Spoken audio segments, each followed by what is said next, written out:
विश्वास है।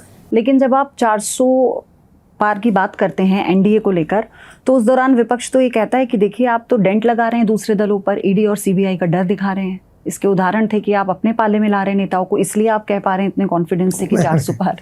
हमने ईडी और सीबीआई पर कोई किसी को रेड नहीं लगाया। झारखंड में जिसके घर पर कांग्रेस के नेता के घर पर रेड पड़ा, वहाँ कितने करोड़ रुपए मिले, जहाँ जहाँ हुआ वहाँ कितना माल मिला है।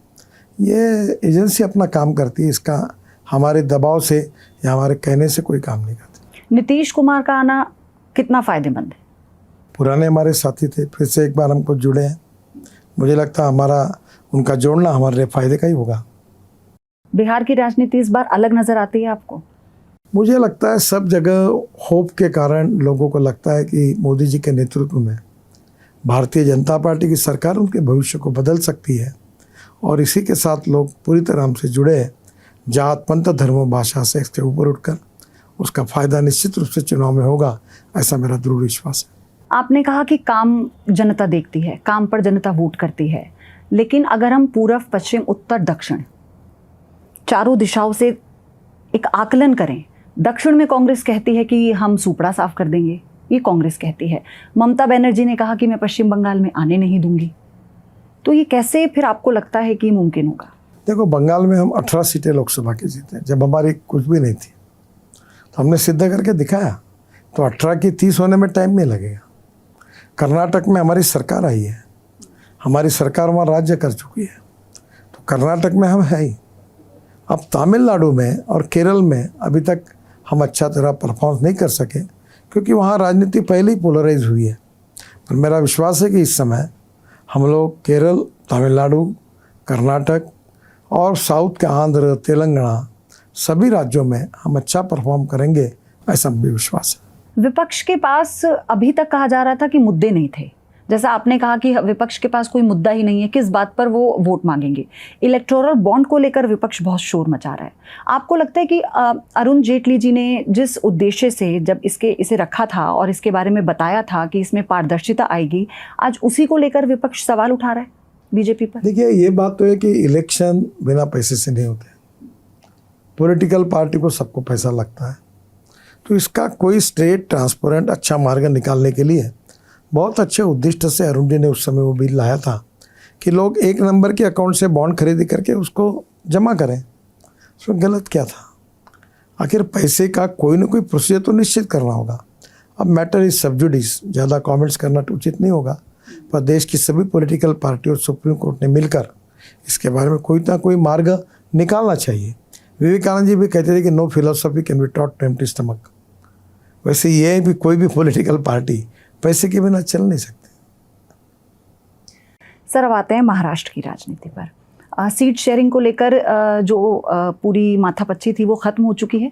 मेरे ख्याल से बीजेपी को 32 और जो अजित पवार की एनसीपी है उन्हें 6 सीटें और शिंदे गुट के शिवसेना को 12 सीटें। तो ये आकलन ये तय है?